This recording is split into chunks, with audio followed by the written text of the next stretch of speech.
CVA's AccuraSeries, Bergara barrels for guaranteed accuracy, nitride for guaranteed rust-proofing, and a rifle guaranteed to be the best muzzleloader you've ever shot. CVA, it's just a better gun. Those of you that know me, you know that I don't like snakes. Well, not too long ago, I had to face that head on. You see, we had a snake get in our garage at home, and well, I had to face my fear and go in after it. You know, fear is an emotion that if it's not kept in its proper place, it can overcome us.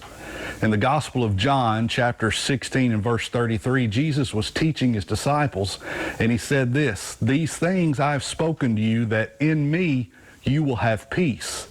And then he goes on to say, "In the world you will have trouble or tribulation, but be of good cheer because I have overcome the world." What he's telling us is that if we allow our focus to stay on our fears, they are going to overtake us. But our focus needs to be on him, and he grants us peace.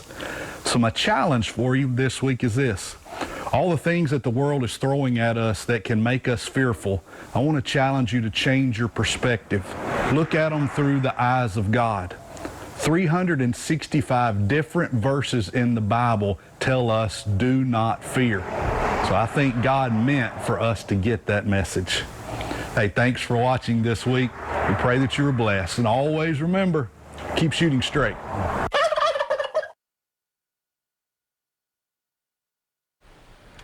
All right, this segment's being sponsored by our friends over at Soul Shine Pizza. They're at 4021 Hughes Crossing over their Suite 101 over in Franklin, Tennessee. Y'all give my buddy Steve Brennan a call, 615-379-7767, and we have to give them a special congratulations. They were given one of the Best of 2022 awards from the city of Franklin, so that's a big deal there, guys. Congratulations to Soul Shine and Steve and the whole crew. Way to go, guys. All right, welcome back to the studio. If y'all want to call, y'all can go ahead and do that now, 615-737-7767. And we actually, what we want to do now, we've been talking catfishing tonight, guys, and wonderful show. Great job getting all that footage. It was just, that was a great day. We enjoyed every minute of that all the way to the minute we left. We did too, I'm just going to tell you. But let's shift gears for a minute. There are a few things that are going to be changing in the upcoming hunting seasons, okay? There's several, one real biggie to me that we're all kind of excited about, but just to hit a few of them. First off, one of the biggies, like I say, the Type 94 permit. Yeah. Okay, you will no longer have to have a Type 94 permit to shoot antlerless deer on your private land. You still have to have it for WMAs. That's what it is. Yeah, it's just WMA for WMAs. It don't have to be your land, but you only have to have private land. Yeah, you only have to have it if you hunt WMAs, wildlife management Which areas. is really the way it is always read, but you've always had to have a Type 94 to do that, so you do not have to have that anymore. So that's one big change. What about bobcats, Anthony? Some big change in there. For as many years as I've been hunting, bobcat season, it always opened up the Friday before the regular gun season. That's right. Okay, so during the commission meeting this time, which I'd kind of been lobbying for it too, just because, you know, trying to protect bobcats, not just me, a lot of people. And so they changed it this year, so anytime it is a deer season open, you know, so like this is going to be archery season, so if you're setting up in your stand and a bobcat comes by, it's still one a day, but you can take that bobcat during deer season with whatever the legal method of weapon is to use. You can take one. So that's another major change there. Yes. We've got, okay, so CWD zones, okay. If you guys are in West Tennessee over here with Anthony and Courtney, you can shoot 3 bucks. And of course we still have 2 here in Middle Tennessee and Unadale where we're at. But if you wanted to shoot 3, let's say I wanted to shoot 3. Yeah, so you could go to your farm in Wilson County. Yep. You could shoot your 2. You could call me, call Courtney, and say, "Hey man, can I come down and shoot another buck?" I'd like to come up here and get me another. You can legally. As the way I was told, because been talking to TWR a lot this week, and we talked about it on our show the other night. As long as one of those bucks come from Unit CWD, you can take 3. And then if you're in Unit CWD, if you kill a doe in Unit CWD, it used to be you had to kill 2 does and then you could earn a buck tag. Yeah. Now this year, it's you can kill for every one doe you kill, and it's unlimited. So if you kill 20 does, you got 20 extra buck tags. Yeah. You know, and then if one of the bucks comes back positive with CWD, you get a replacement tag. Now, and this year, just like last year, the replacement tags roll over because I know myself starting out Saturday, I have 5 buck tags. Yeah. Because I killed 2 positive deer last year, and you know, the thing is, he's like me. He won't use any of them. I know I won't use them. I know, and you can't phone a friend. No, you can't phone a friend with a buck tag. You That's can't exactly do that. right. A lot of people wish you could. But like one thing though, you know, I had the 2 replacement tags. So if I did kill 2 bucks, the first 2 bucks I would kill this year would be automatically be those replacement tags. Right. Then I would start on the 22, 23, you know, my limit for them. Now, one concern that gives a lot of people, and I thought, so, you know, we've talked about this since day one, Anthony, was they're going to give all these tags away, and they're going to allow rifles, and they're going to do this, that, and the other, and they're going to fill all these tags, and thousands of deer are going to be shot. That has not been the case. It is just the opposite, Brandon. It is. Unit CWD kill less deer per county with a rifle this year during the velvet hunt than every other county could that was hunted with a bow on average. That's right. The numbers have been totally off of what some people thought.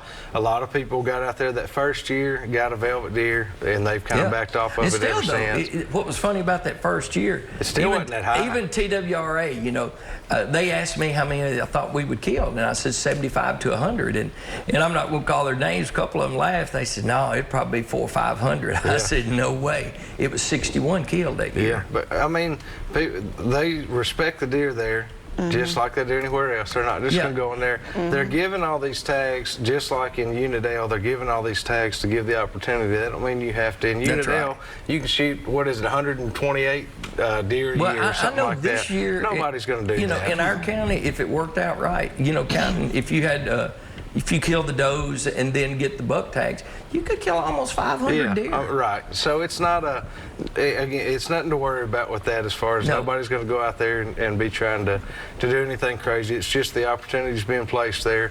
Some areas they really need the help and the additional tags. I mean, but you know, in all fairness, Bubba and I talked about it. You know, we may be part of the problem, Brandon, because they want us to shoot these deer. And people aren't. But, you know, it's like, you know, you got your farm you've managed up here, just like we got our farms. Man, nobody in their right mind that works as hard managing the farm as a person does. Why would we want to go in and slaughter our deer? But I know that's not what they want. They do want us to harvest a bunch of deer. But it's the mindset that's been put in our minds ever since we were kids. And you just don't want to do that. It's just not having the change that people thought it would. That's right. In harvest numbers, especially in the velvet hunt. Not just that, but especially that. That's right. A lot of people just thought everybody in the state was going to run up here to West Tennessee and fill them up, but it didn't work that way. No. One other change: the season there will be extended. You guys have, is it an extra 2 weeks to hunt in CWD Well, zone? the thing is this year you got the juvenile hunt, which is October 29th and 30th. Okay. Our rifle season starts that Monday, Halloween Day. Okay. A lot of people didn't realize that. And then it goes to January 31st. So that is, so you do have 2 additional, basically 3 additional weeks. That's right. Well, you know, if you take away y'all's, you know, rest of the state's muzzleloader season, you know, I mean, we're close to a month. Yeah. Yeah. So that's I think that'll make a, you know, somewhat of a difference as well. And the thing we like about that is because, you know, it's like everybody always says, normally later in January, it's colder, you might get a snow, or a lot of times those big old bucks, you know, they might lose a little bit of their, you know, their mind. You know, it's like they go out of that mode where, you know, they're not just, you know, I mean, a buck don't get 5.5, 6 year olds being dumb. He's smart. That's right. You know, and then, but later on in January, you know, he might think, hey, pressure's off now, because not a lot of people and they're back hunt. to thinking about their bellies again. It's all about food. That's right. So and you guys have a lot of agriculture crops. So these, you know, these cut cornfields, cut or not, standing cut. But my point is, any kind of grain fields, green fields, turnips, things like that. Those bucks are coming back to those in the late season. They've got to get their weight back up to go through the winter. That's right. And that's why when you watch a lot of these northern hunts, they're on grain fields. You know, snow's this deep, and that's what's going on. They're hunting food later on. The bucks are the rut's over. Obviously, 90% of the pressure's backed off, and they're just out there feeding. Yeah. Oh, let's grab a call here. Wes, how are you doing? Pretty good. How y'all doing? Doing good. We appreciate you calling. How can we help you tonight?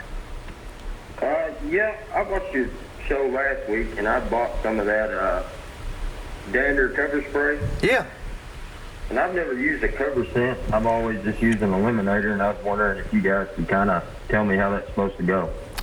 Yeah, I mean, with using the dander, what I like to do with it, you can put it on your boots, you know, lower legs, even on your arms if you're walking through high brush, and it just, what it is a calming scent. It literally just smells like deer, you know, not, it's dander that comes out of their hair, like your dog dander, you know, pet dander, cat dander. But it's it being calming, just use it on to walk in and out. It's a good masking scent for that. It's good to spray a little bit maybe around the leaves around you once you get up in the tree.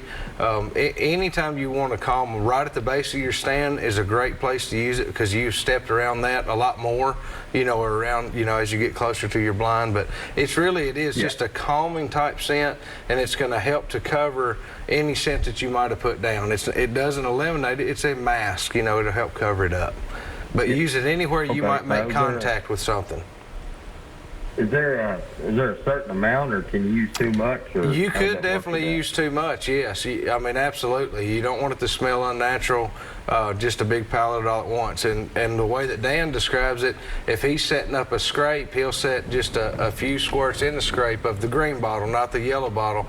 But he'll take that dander bottle, he says, and just 4 or 5 squirts of that around the outside on the leaves of the scrape, and that's enough. And you can just freshen that a little bit at a time. But no, don't overdo it. I would say just a few squirts on your boots, you know, the sides of your boots, bottom of your boots going in, or if you're walking through tall grass, it's not a bad idea to put a little higher up on your leg or something. But no, don't use much, just 4 or 5 squirts. All right, well, I appreciate it. Absolutely. Good luck to you. I appreciate it. All right, guys, we're getting ready to take another quick break. We'll be right back with some more Southern Woods and Waters.